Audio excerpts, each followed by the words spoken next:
ہمیشہ ہمیشہ کے لیے کامیاب ہو۔ میں ادب پر آپ کو یہ بات سناتا ہوں، میں اور آپ ہم سارے کے سارے غلام ہیں رسول کے۔ کس کے غلام ہیں؟ رسول کے، جن کی زبان اور دل ساتھ دے رہا وہ زور سے سبحان اللہ کہتے ہیں۔ یہ باتیں زبان کی نہیں، دل سے ہیں اور دل میں ہی اترنی ہے۔ جو اللہ کا قرآن ہوتا ہے، نبی کا فرمان ہوتا ہے، اس کی جگہ مومن کی دل ہوا کرتی ہے۔ اس کی جگہ مومن کے دل ہوا کرتی ہے۔ جو ایمان والے ہیں، میں آپ سے عرض یہ کر رہا ہوں، سب سے پہلے ادب۔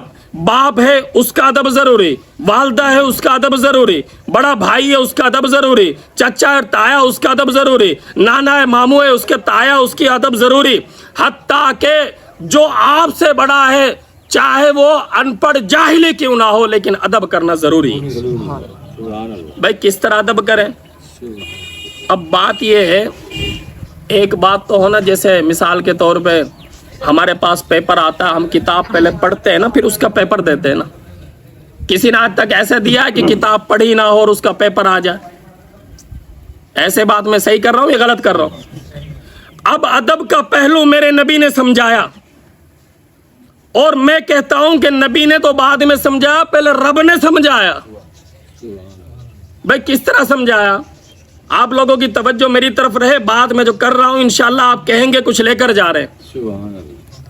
اختلاف تو نبی کے دور میں نبی سے بھی رہا، بعض مخلص رہے، بعض منافق رہے، بعض مشرک رہے، بعض موحد رہے، لیکن جو باادب رہے، مخلص رہے، موحد رہے، اللہ نے ان کو انتخاب کر دیا، فرمایا رضی اللہ عنہم ورضوا عنہ، میں تمہیں دنیا کے اندر وہ تمہیں سرٹیفکیٹ، وہ گارنٹی، وہ کامیابی تمہیں عطا کر رہا ہوں جن کو میں باقی مومنوں کو آخرت کے اندر جنت میں عطا کروں گا۔ کہ صحابہ کو وہ سرٹیفکیٹ اللہ نے کہہ دیا کہ میں تم سے اعلان کر رہا ہوں، اب پوری زندگی کے اندر تم سے کبھی رب ناراض نہیں ہوگا، رب ناراض نہیں ہوگا۔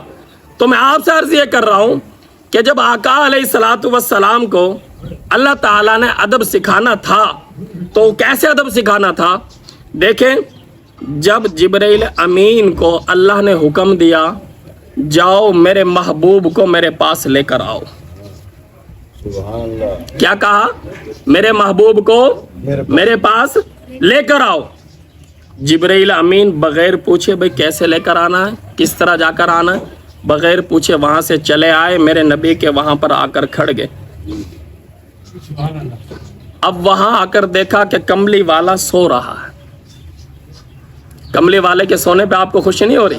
ذرا سبحان اللہ بول۔ اب میں بار بار بلواؤں میرے عزیز، یہ بات بھی بتاؤں آپ سے، سبحان اللہ پہ بلواؤں، میرے اوپر اس سارا برڈن نہ ڈالیں، آپ اپنے اوپر بھی کچھ لے لیں۔ آپ بھی عشق رسول کرنے والے ہیں یا نہیں ہیں؟ اب جب جبرائیل امین وہاں سے آئے، باتیں تو آپ نے سنی ہوں گی لیکن یہ قیمتی جوہر آپ کو دے رہا ہوں۔ اب بغیر پوچھے وہاں سے آگے اللہ سے پوچھتا نا کہ میں آپ کے یار کو کیسے جا کے اٹھاؤں، اس کو کیسے لے کر آؤں؟ یہ بات غلط تو نہیں کہہ رہا میں؟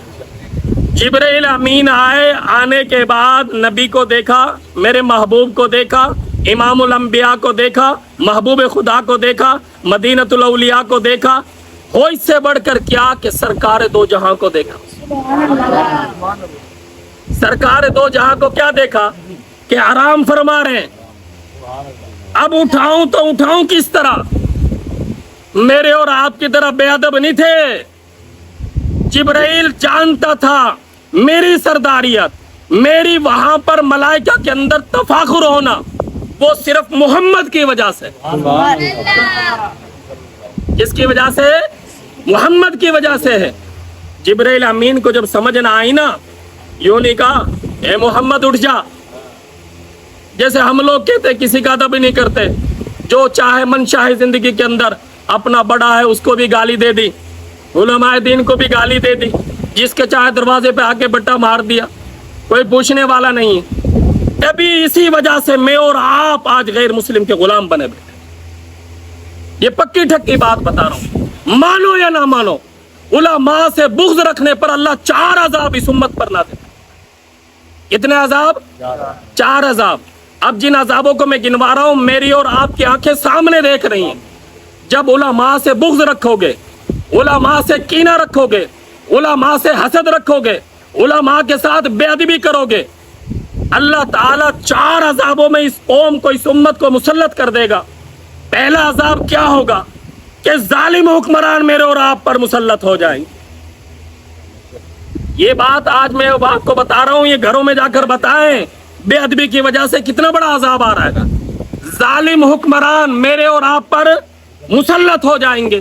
نمبر 2, حاکم نا انصافی کریں گے, جج صاحبان جو ہے نا انصافی کریں گے. نمبر 3 کیا ہوگا کہ اونچی اونچی عمارتیں بنائی جائیں گی, زکوٰۃ ختم, صدقہ ختم, غریب یتیم مسکین بیواؤں کے اوپر خرچ کرنا ختم, عیب جوئی کرنا, یہ مانگنے آ گیا مجھے پتا ہے اس کے پاس تو بڑی مڈی ہے. اللہ کے نبی رسول اللہ صلی اللہ علیہ وسلم کو اللہ فرما رہے ہیں وَأَمَّا السَّائِلَ فَلَا تَنْهَرْ, جو تیرے پاس آ گیا اور تو اس کو مانگنے والے کو جھڑکنا, اگر تیرے پاس نہیں ہے تو یوں کہ اللہ تجھے بہت دے گا. ہم تو نسلوں کو کورید لیتے ہیں, آباء و اجداد کی پشتوں کو نکال لیتے ہیں. نمبر 4 مال دیکھ کر رشتہ کریں گے. یہ 4 عذاب ہیں یا نہیں ہے اس امت میں میرے عزیز؟ کوئی عذاب بتا دو یہاں چھٹا ہوا. رشتہ مال دیکھ کر, رشتے والے سے کہیں گے یار میں یہ چاہتا ہوں غریب سی لڑکی ہو, عزت کرنے والی ہو, مجھے کیا چاہیے میرا گھر آباد ہو جائے. جو درمیان والا ہوگا نا اسے کہیں گے کاپی شاپی ہے یا نہیں ہے,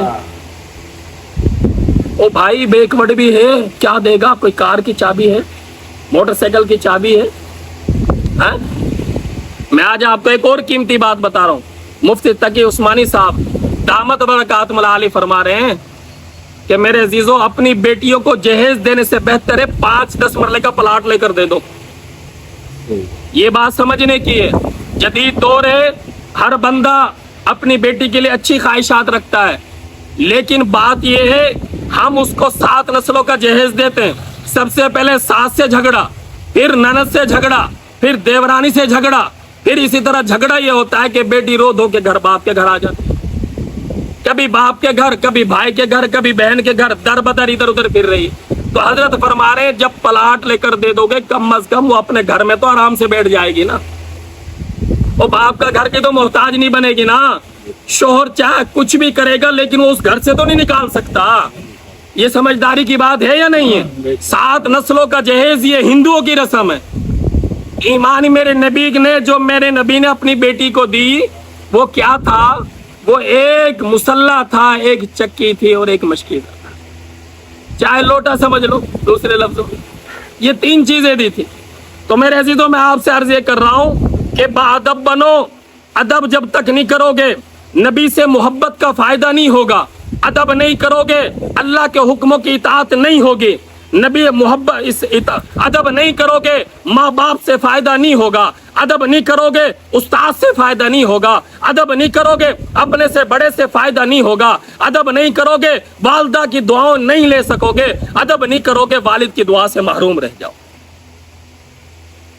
آج ہزاروں آتے ہیں جن کا مقدر اللہ نے ذلیل کرنا لکھ دیا, اسے میں اور آپ ہدایت نہیں دے سکتے. جیسا کہ ابو جہل تھا, ابو جہل نے ہزاروں معجزات دیکھے. نبی راستے میں جا رہے ہیں, توجہ کرنا. اب جب راستے میں آتے دیکھے تو دور سے آ کر کہتے یا رسول اللہ میں تجھ پر ایمان لے آؤں گا, تیری رسالت کو مان لوں گا, یہ بتا کہ میری مٹھی میں کیا ہے.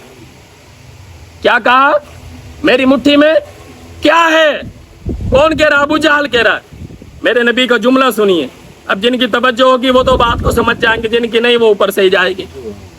میرے نبی نے فرمایا ابو جہل یہ بتا, میں بتاؤں کہ تیری مٹھی میں کیا ہے, جو تیری مٹھی میں وہ بتائے کہ میں کون. سبحان اللہ. جو تیری مٹھی میں ہے وہ بتائے کہ میں کون ہوں, یا میں بتاؤں کہ تیری مٹھی میں کیا ہے. ایسا نبی نہ آیا ہے نہ آئے گا. آؤ میرے دوستو سرکار کی باتیں کریں, آؤ میرے دوستو سرکار کی باتیں کریں, آمنہ کے لال کے دیدار کی باتیں کریں.